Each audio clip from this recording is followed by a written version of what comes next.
Hai, assalamualaikum warahmatullahi wabarakatuh. Balik lagi bareng saya Ampriadi. Teman-teman, di video kali ini kita akan ngasih informasi terkait tentang program Indonesia Pintar khusus di tahun 2024 ya. Jadi pembahasan pada malam ini adalah bagaimana cara pendaftaran untuk 2024. Kemudian bagaimana cara sinkronisasi kalau sudah lulus SD dapat lagi di SMP. Kalau sudah dapat SMP kemudian lanjut lagi SMA. Kemudian bagaimana cara untuk pengecekan statusnya teman-teman ya. Jadi versi lengkap banget pada malam hari ini, mudah-mudahan bisa membantu teman-teman sekalian. Tapi sebelumnya kami ucapkan selamat datang bagi teman-teman sekalian, dan jangan lupa yang baru datang bisa cek video-video sebelumnya di channel Guru, barangkali ada informasi yang bermanfaat. Dan jangan lupa tentunya sedekah 1 subscriber buat channel Guru, cara mudah tinggal klik saja subscribe seperti ini. Kemudian teman-teman jangan lupa nyalakan loncengnya biar nanti ketika kami upload video terbaru teman-teman gak ketinggalan informasi. Baik teman-teman, tanpa berlama-lama lagi langsung saja kita jelaskan. Yang pertama, kita sudah punya sampel buat teman-teman sekalian. Ini adalah sama penerimanya ini, tapi dia menerima waktu bersekolah di SD. Kemudian yang kedua ini adalah waktu SMP. Alhamdulillah SD dapat, kemudian SMP dapat. Bagaimana caranya? Oke teman-teman, kita bahas dulu terkait tentang pendaftaran program PIP 2024. Nah, untuk pendaftaran 2024 itu biasanya dibuka di bulan Juni teman-teman ya. Di bulan Juni, jadi teman-teman yang punya anak untuk jenjang SD, SMP, dan SMA yang seperlunya membutuhkan bantuan ini sangat bisa daftar. Caranya sangat mudah, teman-teman bisa hubungi wali kelas masing-masing untuk melakukan pendaftaran PIP ini. Apalagi kalau sobat calon guru sekalian itu punya program kartu KKS, PKH maupun BPNT, itu sangat-sangat ajaib ya, maksudnya sangat berfungsi banget untuk validasi penerima program PIP ini. Biasanya auto teman-teman.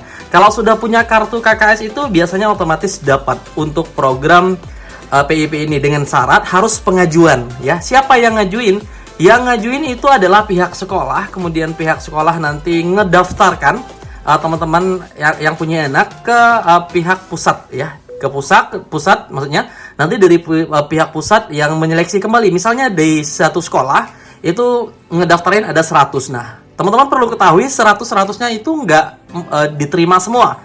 Paling mungkin hanya 50% atau 75%. Artinya sekitar hanya 50-70-an aja. Untuk 30-nya biasanya diajukan kembali di tahun depan, teman-teman. Nah, itu cara pendaftarannya. Silahkan hubungi wali kelas, nanti teman-teman bakal diarahkan ke operator atau guru yang melakukan pengajuan untuk pendaftaran program PIP. Jadi sangat mudah ya, teman-teman. Syaratnya tinggal hanya bawa KK maupun KTP dan dibawa anaknya teman-teman. Kemudian yang kedua adalah bagaimana cara sinkronisasi SD, SMP, dan SMA.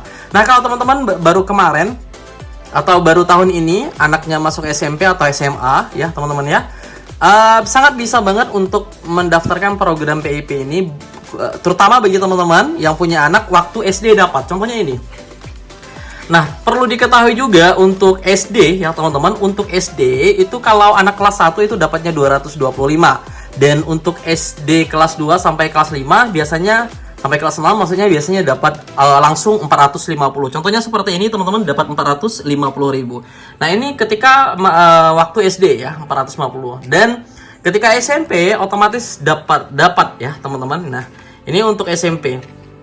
Kita lihat untuk SMP dapat berapa? SMP itu dapat ini teman-teman, dapat 750.000 ya, sangat lumayan untuk bantu ya teman-teman ya, 750.000 yang ini.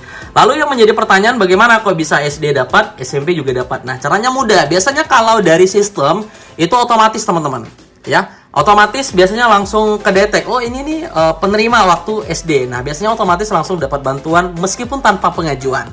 Nah, yang menjadi pertanyaan juga bagi teman-teman, waktu SD dapat, waktu SMP nggak dapat. Nah, itu teman-teman harus lakukan pendaftaran ulang melalui operator di SMP maupun sederajat ya. Caranya tinggal dihubungin aja yang bagian wali kelas, nanti diarahkan, kemudian nanti didaftarkan ulang. Biasanya kalau kelas 1 nggak dapat, otomatis biasanya di kelas 8 atau di kelas 2 SMP itu dapat. Contohnya ini, kelas 1-nya nggak dapat tapi kelas 2-nya dapat. Nah, seperti itu teman-teman ya. Nanti kelas 3 otomatis juga dapat, nggak perlu pengajuan lagi. Nah, sangat mudah dan sangat simpel. Kemudian yang terakhir ya, begitu juga dengan SMP ya, SMP ke SMA juga seperti itu. Misalnya kalau kelas 10 nggak dapat ya, 10 nggak dapat, ya nanti di kelas 11 juga didaftarin biar nanti teman-teman anaknya juga dapat. Lumayan kalau SD dapat 450, SMP dapat 750, sedangkan SMA dan sederajat itu dapat 1.200.000.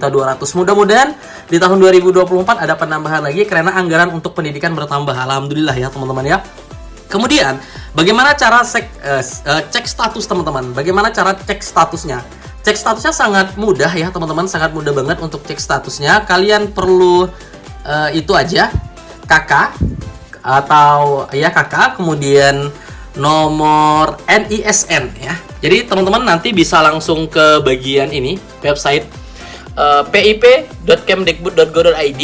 Nah ya, nanti tinggal dimasukin aja pada bagian ini, NISN, masukkan aja. Kalau nggak tahu teman-teman bisa hubungi wali kelas, nanti diminta aja NISN-nya. Kemudian untuk NIK-nya itu bisa dilihat di kartu keluarga. Nanti tinggal penjumlahan ini, misalnya 15 tambah 17 berapa, tambah di sini misalnya, kemudian langsung cek penerima PIP. Nah seperti itu, sangat mudah. Nanti kalau misalnya nggak terdaftar hari tahun 2023, teman-teman biasanya di tahun 2024 bisa bisa kedaftar dengan cara tadi, pengajuan melalui sekolah. Nah seperti itu, sangat mudah, sangat simpel.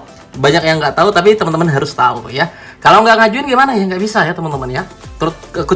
Kecuali yang sudah sinkron antara SD dan SMP, kemudian SMP dan SMA. Biasanya dari sistem sudah melakukan sinkronisasi, artinya nggak perlu pendaftaran lagi. Tapi kalau nggak dapat ya perlu didaftarkan lagi teman-teman ya. Kalau misalnya kelas 10 nggak dapat, berarti di kelas 11 nanti ajukan ulang. Kemudian kalau misalnya kelas 7 nggak dapat, berarti kelas 8 diajukan ulang untuk tingkatan SMP. Nah seperti itu untuk informasi yang dapat kami sampaikan. Jika ada pertanyaan terkait tentang program PIP, teman-teman bisa komentar di kolom komentar. Apapun itu, sharing aja. Dengan syarat ya teman-teman, yang tidak boleh syarat dan sebagainya. Sehat-sehat aja mudah-mudahan komentarnya. Kemudian sekali lagi, nanti kalau untuk pembuatan kartu ini nggak ada kartunya teman-teman, tapi pembuatan buku tabungan maksudnya, teman-teman nanti minta surat rekomendasi dari pihak sekolah. Itu nggak sampai 1 jam itu udah jadi ya. Nanti tanda tangan kepala sekolah atau pihak itu ya, pejabat di situ. Kemudian nanti dibawa ke bank BRI terdekat. Nah seperti itu ya. Nanti otomatis pencairannya juga biasanya pada hari itu juga, dan uangnya bisa teman-teman gunakan untuk keperluan anak sekolah. Nah mungkin sampai di sini saja informasi yang dapat kami sampaikan. Sekali lagi jangan lupa juga follow IG-nya di catatanguru.id biar nanti dapat informasi terupdate. Di sana kita banyak event-event buat teman-teman sekalian ya. Dan juga malam hari ini kita bagi 1 buah laptop, dan esok hari kita bagi TV 43 in buat teman-teman sekalian. Terima kasih, sehat selalu. Assalamualaikum warahmatullahi wabarakatuh. Sampai ketemu di video berikutnya. Terima kasih.